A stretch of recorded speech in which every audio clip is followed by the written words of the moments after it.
l'électricité, tu ne peux pas entrer en contact.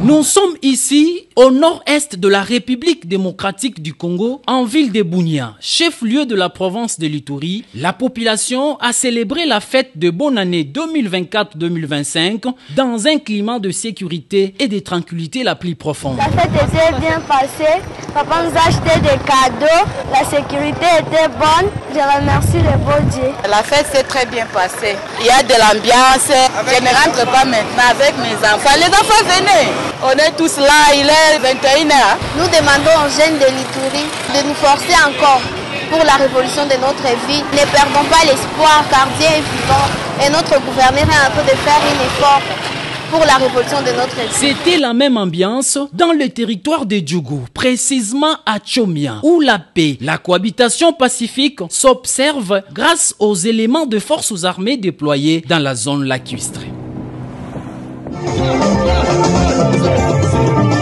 Certains habitants ont célébré la Bonana 2025 dans les bistrots, snack bars et boîtes de nuit.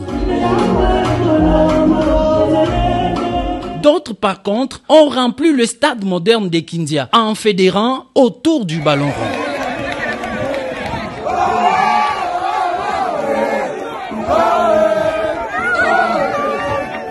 Par ailleurs, les Bounianthropes, amoureux de la bonne musique, ont marqué le pas de danse avec l'artiste musicien Brigade Sarbati en séjour en ville de Bounia.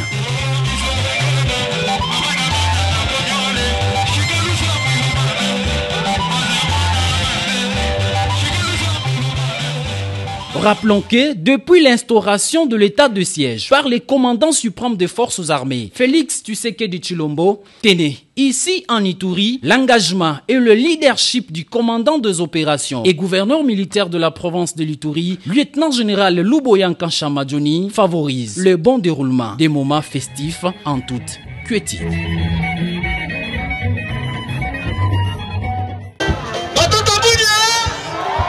C'est la bonne fête en Ituri, province, sous état de siège. La fête a été très bien passée.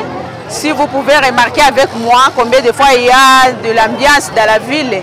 Et cela prouve qu'il y a la paix. L'ambiance des festivités de Noël est bon enfant sur toute l'étendue de la province. On a bu, on a mangé, on a joué. Je profite de l'occasion pour remercier mes parents comme nous acheter des cadeaux. Je suis venue accompagner mes enfants. Vraiment, c'est très magnifique. J'adore ça. Ces images paradisiaques dans les risées avenues de la ville de Bunia, si la matinée a été marquée par les cultes au sein de différentes églises.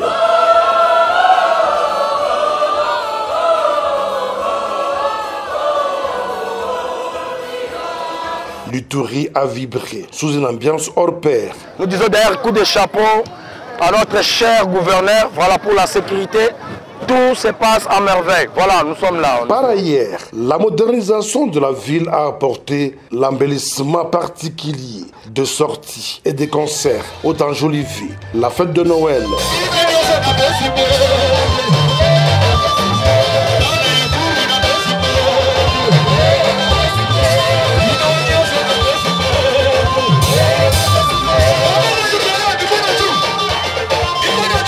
En Ituri, le vœu du président de la République, Félix Antoine Tshisekedi Tshilombo, est accompli dans le sens où les habitants de l'Ituri ont célébré la fête de Noël en paix, fruit d'un dire labeur de l'administration militaire sous le leadership transformationnel du lieutenant-général Luboyan Kanchamadjoni, qui a su maintenir la sécurité en cette période de fin d'année à travers des patrouilles pédestres et motorisées diurnes et nocturnes.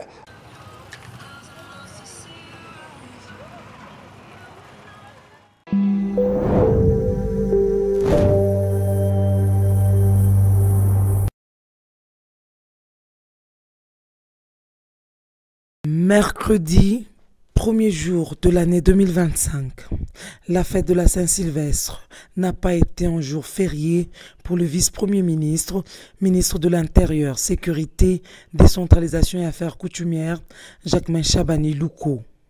L'opération Dobo a de nouveau traqué près de 450 bandits urbains incarcérés dans plusieurs cachots de la police nationale congolaise dans la nuit du 31 décembre 2024 au 1er janvier 2025 à travers les opérations des bouclages organisées par la police dans 7 districts de la ville-province de Kinshasa sous la supervision du commandant de la ville-province de Kinshasa sur instruction du patron de la sécurité, Jacquemain Chabani Luko Biyango.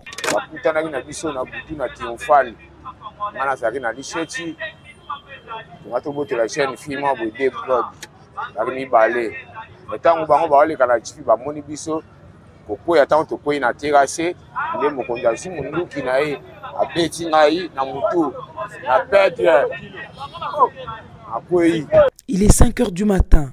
Le VPM, Jacquemain Chabani, a débuté la ronde pour se rendre compte de l'effectivité de cette opération afin de se rassurer de la sécurité de la population quinoise et ses biens pendant les réjouissances de fin d'année. Tout commence à la maison communale de Kintambo où le général Blaise Kilimbalimba a présenté une cinquantaine de délinquants au vice-premier ministre, lui fournissant des explications claires sur les réalités de terrain. Le cortège du VPM Chabani a pris la direction du camp Lufungula.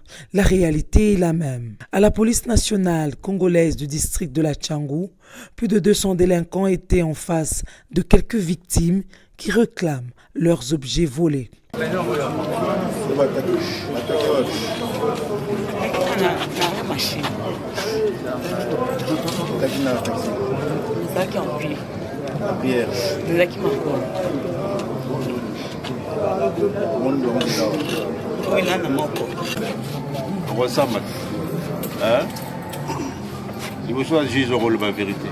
Bien avant la Tchangou, Jacquemain Chabani s'est rendu à la maison communale de Kalamou pour vérifier et veiller sur les conditions de détention des Sekuluna. Il a effectué le même exercice à la maison communale de Limete. Le patron de la sécurité et de la territoriale a terminé sa ronde au commissariat urbain de Mongafula dans le district de la Lukunga où est incarcéré un autre groupe de ces délinquants urbains. Après cette étape, c'est 450 bandits urbains qui s'ajoutent au premier groupe estimé à ce jour à plus de 1500 Kuluna seront jugés et condamnés au cours des audiences foraines qui sont organisées en cycle régulier conformément aux instructions du chef de l'État, Félix Antoine Tshisekedi Tshilombo.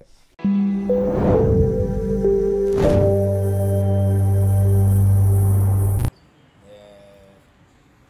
sais qu'il existe dans la province, disons sur l'espace de la 22e région militaire, il existe certains groupes armés de ce que nous appelons la loi. C'est le cas de Bakatagatanda, qui naturellement trouve l'origine dans le secteur Malembankulu, Pueto, Mitoaba et quelque peu Kasenga. Mais comme je le dis toujours, ces gens, ce sont des populations qui n'ont pas raison de prendre les armes contre la République. Ce que je veux, c'est qu'ils doivent déposer parce que moi, je ne vais pas reculer devant eux. J'ai l'obligation de les désarticuler, si pas de les détruire. Et donc, je demande l'appui de la population pour pouvoir décourager ce type d'activisme, de dénoncer toutes les complicités et de ne pas être complice lorsque nous allons les frapper. Je dois profiter de votre micro pour dire qu'il y a 2 semaines, c'est hors la loi du côté Malembankulu, particulièrement à Kinshasa, ils ont tué mes 2 officiers, un major et un lieutenant. Pas seulement ils les ont tués, mais ils les ont brûlés. Et bon, je n'ai pas entendu une condamnation de la part de la société civile, de la presse, parce que ces soldats tués lâchement comme ça par ces gens civiques, ce sont des humains, ce sont des pères de famille, ce sont des enfants.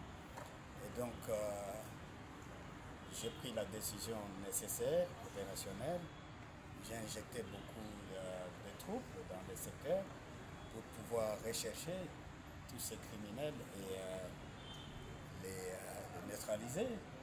Et Donc je demande à la population de ne pas être du côté des criminels, de les dénoncer. La population doit être du côté de son armée pour pouvoir nous permettre d'assurer la protection et la sécurité pour tous.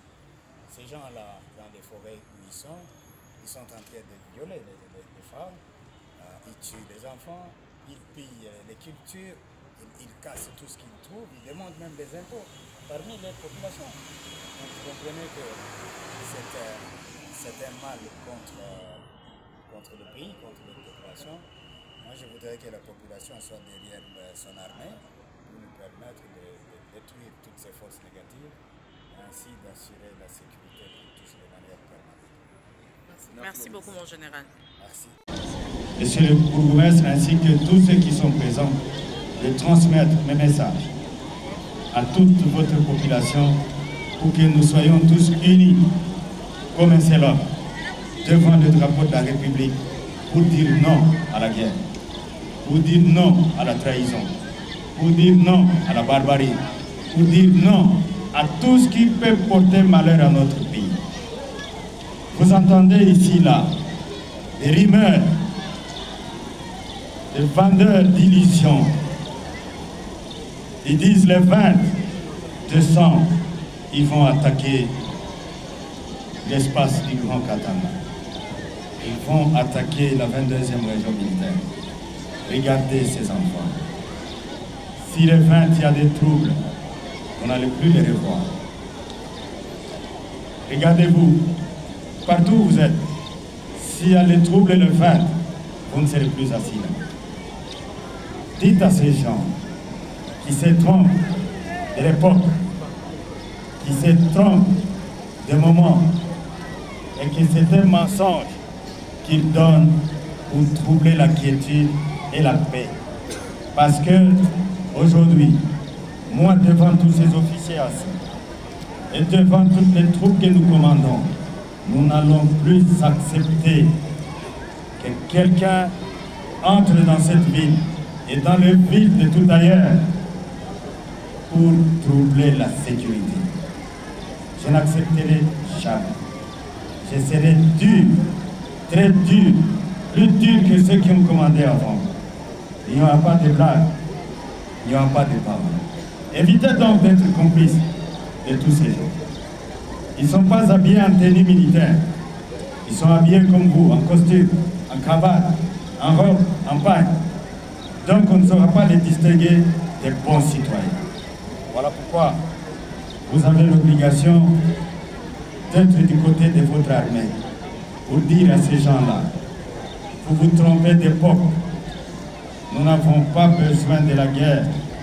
Nous avons besoin de la paix pour construire les écoles, pour construire les routes, pour construire les maisons, pour construire les hôpitaux, pour construire tout ce qui doit favoriser le progrès et le développement de notre entité. Nous avons besoin de la sécurité pour que chacun, les mamans vont au champ, les papas vont au travail qu'ils font, les enfants à l'école, que chaque personne fasse ce qu'il peut faire. Nous n'avons pas besoin de troubles qui importent le malheur. Voilà le message que je donne à vous pour le transmettre à toute votre population. Dénoncez tous les criminels. Dénoncez tous les traîtres, que ce soit parmi les civils, que ce soit parmi vous les officiers. Je profite de cette occasion pour vous mettre en garde. Il y a ce bruit-là qui continue à être propagé. Je vous interdis, vous officiers, à travers vous toutes vos unités. Si quelqu'un d'entre vous est accusé de complicité avec l'ennemi, il sera fusillé. La peine de mort est restaurée. Elle est d'application. Vous êtes donc prévenus. Si vous êtes accusé, vous êtes dénoncé de complicité avec l'ennemi, de trahir votre pays, vous serez fusillé. Les temps ont passé. Les moments ont changé. Je vous appelle à la loyauté, à la fidélité et au courage, au sacrifice pour défendre votre pays. Ainsi, Monsieur le directeur de l'école primaire Boulouo, je vous dis merci parce que vous avez eu le courage. Lorsque le vice-premier ministre et ministre de la Défense est arrivé en ces lieux, vous avez pris le courage de dire, monsieur le vice-premier ministre, venez visiter l'école et les conditions déplorables dans lesquelles nos enfants sont formés. Le vice-premier ministre a écouté votre demande. Si vous avez fait plusieurs demandes, vous auriez pu obtenir plusieurs solutions. Et donc, à la prochaine occasion, si vous avez la possibilité de parler aux autorités, ne soyez pas limités. Dites ce dont vous avez besoin pour le développement de tout ce que vous faites en faveur de nos enfants. Je vous dis merci et en ces lieux, je voudrais vous appeler devant l'Assemblée pour recevoir symboliquement ce que le vice-premier ministre, le ministre de la Défense a ordonné de faire pour vos enfants. À la longue, si vous avez besoin de construire des maisons, ne cherchez pas toujours les ingénieurs civils. J'ai des ingénieurs civils parmi les jeunes.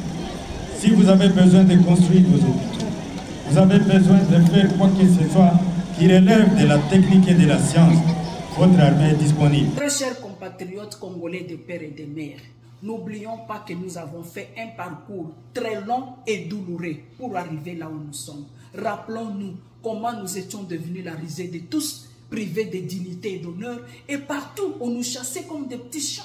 Nous avons encore à l'esprit les événements du Congo-Brazza.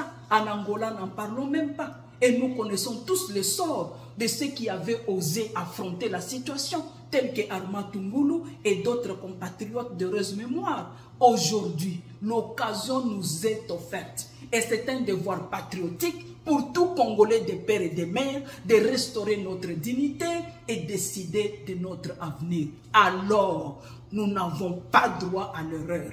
En tant que détenteurs du pouvoir, ceux à qui appartient les derniers mots, approprions-nous du processus du changement de la Constitution.